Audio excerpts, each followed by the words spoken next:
నీ స్వరము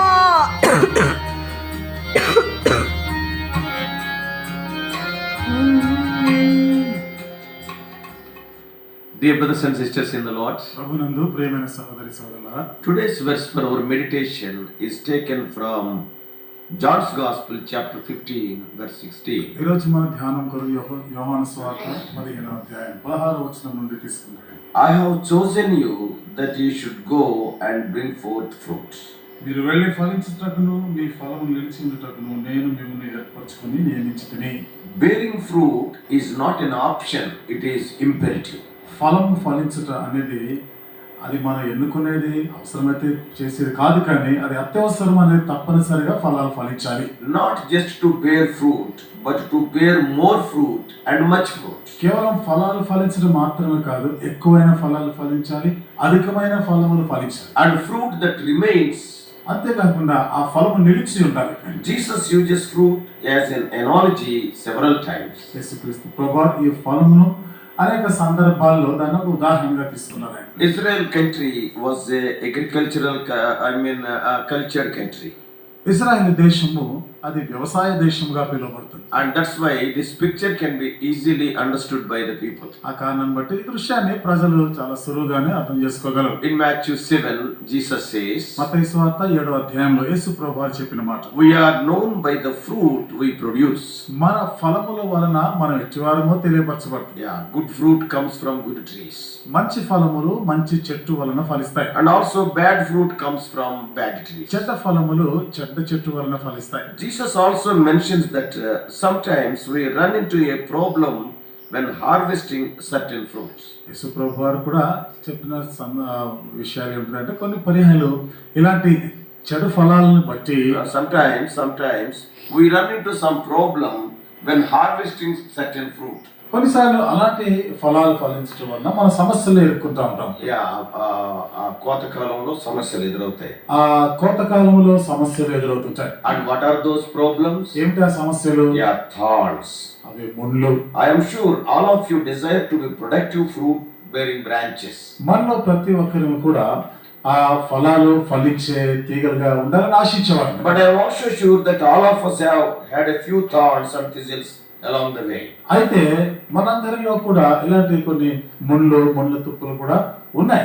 Today I want to share with you Jesus' principle and command about bearing fruit. ఈ రోజు యేసు ప్రభువారు ఫలాలు ఫలించే దాని గురించి ఆజ్ఞాపిస్తున్న సంగతులు మీతో పంచుకోవాలని కోరుతున్నాను. Jesus is using the grapevine and the sweet multi-purpose fruit of grapes as an illustration. యేసు ప్రభువారు ఇక్కడ ఒక ఉదాహరణగా ద్రాక్షావల్లి గురించి, ద్రాక్ష పండ్ల గురించి ఆయన వివరిస్తున్నాడు. Notice the progression of fruitfulness. చూడండి, ఫలభరితమైన క్రమక్రమంగా ఫలించేటువంటి ఆ పరిస్థితిని గమనించండి. Today many Christians are going in wrong direction. నేటి దినాన చాలా మంది క్రైస్తవులు తప్పుడు దిశగా వెళ్తున్నారు. We are to start, we are to build and then grow. మనము ఆరంభించాలి, మనం కట్టబడుతుండాలి, తర్వాత ఎదుగుతా ఉండాలి. Not start and stop. ఆరంభించి ఏదో మధ్యలోనే ఆపివేయడం కాదు. Not start and stay like that. లేదా ఆరంభించి అక్కడ నిలిచిపోవడము కాదు. Not start and park there only. లేదా మనం ఆరంభించిన తర్వాత అక్కడ ఉండిపోవడం, నిలిచిపోవడము కాదు. Not start and retire early. మరి ఆరంభించాం కానీ త్వరగానే విరమించుకోవడం అనేది కాదు. We are to bear fruit. మనము ఫలములు ఫలించాలి. More fruit. మనము అధికమైన ఫలములు ఫలించాలి. Much fruit. ఎక్కువైన ఫలాలు ఫలించాలి. And the fruit that remains. మరి ఆ ఫలము నిలిచి ఉండేలాగా ఫలించాలి. There are 4 levels of fruit bearing. చూడండి, ఫలాలు ఫలించే విషయానికి వస్తే 4 స్థాయిల్లో మనం చూడొచ్చు. So which one of these are you? మరి వీటిలో నీవు ఏ కోవకు చెందినవాడు? Which one of these do you want to be? మరి నువ్వు ఈ వీటిలో దేని వలె ఉండాలని కోరుతున్నావు? Which one does God want you to be? మరి దేవుడు నిన్ను వీటిలో ఏ విధంగా నీవు ఉండాలని కోరుతున్నావు? You can read John's Gospel 15th chapter. మీరు యోహాను సువార్త 15వ అధ్యాయాన్ని చదవచ్చు. First 16 verses. మొదటి 16 వచనాల్లో. So I am going to talk about these 4 types of fruits. కాబట్టి ఇప్పుడు ఈ 4 రకాల ఫలముల గురించి నేను మీతో చెప్తాను. Number 1. మొదటిది Bear fruit. ఫలము ఫలించాలి. This is not really an option. ఇది నిజంగా మనం కోరుకునేది, మనకి నచ్చితే చేసేది కాదు.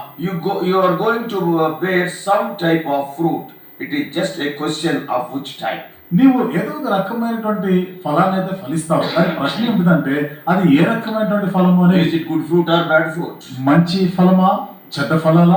Notice that Jesus commands us to bear fruit not just to feed off the vine. యేసు ప్రభు వారు ఫలం ఫలించమన్నారు కదా, అది మరి తీగలో నిలిచి ఉండడం కేవలం అది It మాత్రమే is not కాదు. for the sake of the vine. అంటే అది ద్రాక్షవల్లి కొరకు మాత్రమే కాదు. We are not to bear bitter fruit.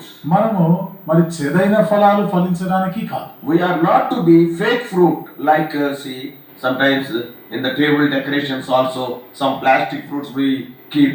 We are not here to bear fake fruit. మనము నకిలీ ఫలాలు ఫలించడానికి కాదు. ఉదాహరణగా కొన్నిసార్లు మన భోజన బల్ల మీద ప్లాస్టిక్ తో చేయబడినటువంటి కొన్ని పండ్లు ఉంటాయి.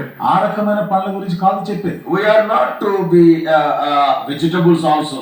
అంతేకాదు మనము కాయగూరల వల్ల కూడా ఉండాలని కాదు. Most vegetables have to be cooked. ఎక్కువ శాతము కాయగూరలు అనేవి అవి వంటకం చేయాలి. Most fruits are ready to eat right off of the vine and are sweet once they are ripened. ఎక్కువ శాతం ఫలాల మాటకి పండ్ల మాటకు వస్తే అవి మన వెంటనే దాన్ని తెంపిన వెంటనే తినగలిగేటువంటిగా రుచికరమైన మధురమైనగా ఉంటాయి. What type of fruit are we to bear? కాబట్టి మనము ఏ రకమైన ఫలములు ఫలించాలి? It is the fruit of the Spirit. ఇది ఆత్మ ఫలము ఫలించాలి. Love, ప్రేమ, joy, సంతోషం, peace, సమాధానం, long suffering, దీర్ఘశాంతం, kindness, పూర్ణ ప్రీతియు, goodness, మంచితనము, faithfulness, విశ్వాసము, and gentleness, ఆశానిగ్రహము, and self-control. మనం నిగ్రహం, So ఆశానిగ్రహము. that is in Galatians 5:22-23 we know it. గలతీయులకు రాసిన పత్రిక 5వ అధ్యాయము 22-23 వచనాల్లో రాయబడిన సంగతులు మనకు తెలుసు. Jesus also describes acceptable fruit in this passage. ఈ భాగంలో యేసు ప్రభువారు ఈ విషయాన్ని కూడా వివరిస్తున్నారు. అంగీకారమైనటువంటి ఫలముగా ఉండాలి. Fruit of righteousness, that is clean fruit. నీతి ఫలము అంటే అది శుద్ధమైన ఫలముగా ఉండాలి. And fruit of joy. ఆనంద ఫలముగా ఉండాలి. And also fruit of love. అంతేకాదు ప్రేమ ఫలము, And the fruit of obedience. విధేయత ఫలం ఉండాలి. So bearing fruit is a supernatural life. కాబట్టి ఫలము ఫలించుట అనేది సహజాతీతమైనటువంటి జీవనం. Yeah, being fruitful is a spirit-filled life. ఫలభరితముగా ఉండటం అనేది ఆత్మచేత నింపబడిన జీవితం. See, fruit does not always come at once. చూడండి, ఫలము అనేది ఏదో ఉన్నపాటున ఒకేసారి వచ్చేది కాదు. You are not the vine, but you are the branch. నీవు ద్రాక్ష వల్లివి కాదు, నువ్వు తీగే మాత్రమే. First the leaf will be there, మొదటిదిగా దాని ఆకులు వస్తాయి, then the shoots, then the fruit is a maturing process. ఆ తర్వాత తీగలు, వాటిలో నుండి ఫలములు ఇవన్నీ వస్తుంటాయి. Bearing the basic fruits may get you by, but will likely leave you less than completely satisfied. కాబట్టి ప్రాథమికంగాను ఈ ఫలాలు ఫలించడానికి అది సంతృప్తికరమైన ఫలంగా కూడా ఉండాలి. Nonetheless, we are commanded, whatever it may be, we are commanded to bear fruit. ఏదేమైనా కానీ మనము ఫలములు ఫలించుట కొరకు ఆజ్ఞాపించబడ్డాం. So the first thing is bearing fruit. కాబట్టి మొదటి సంగతి ఫలములు ఫలించుట. Second thing is రెండవది bearing more fruit. మనము ఎక్కువైన ఫలములు ఫలించాలి. This goes beyond mediocrity, that is average life. ఇది సహజ సామాన్య జీవితానికి మించినట్టు, సగటు జీవితానికి మించింది. You are already clean because of the word.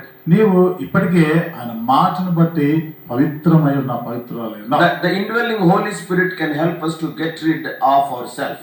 అంతరంగంలో నివసించేటువంటి పరిశుద్ధాత్మను బట్టి మన స్వీయాన్ని నుండి మనం దూరంగా ఉండగలం. The Holy Spirit cleanses houses and hearts, resulting in more fruit. పరిశుద్ధాత్మ ఎక్కువైన ఫలాలు